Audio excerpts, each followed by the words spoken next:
Женская фигура должна быть 90, 60, 90. Сема, не мельтеши. Настоящая женщина должна быть на все 100. 100, 100 и 100. Мам, болды, мынау уже слишком. Мен ана үйге қайттан бармай, мене мал жиын деген. Не, шашын розовыйға бояп жүр ма?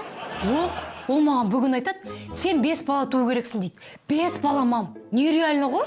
Келесі четверкке дейін ту деді ма? Жоқ. Онда несі нереально?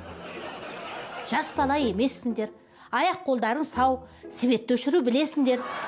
Мама, біз о балаларды қалай асыраймыз?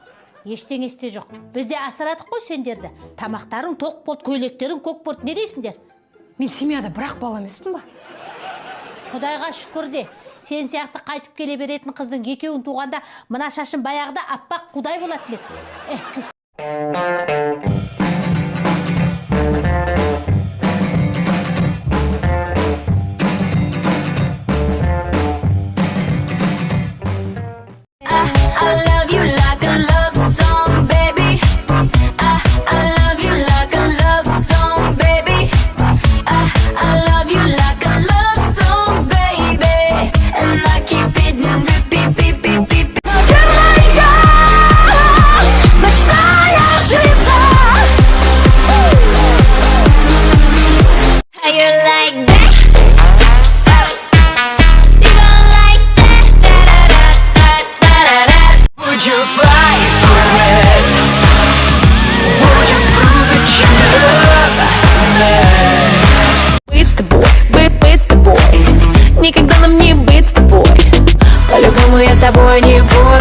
По-любому я не буду с тобой. Поплакала и снова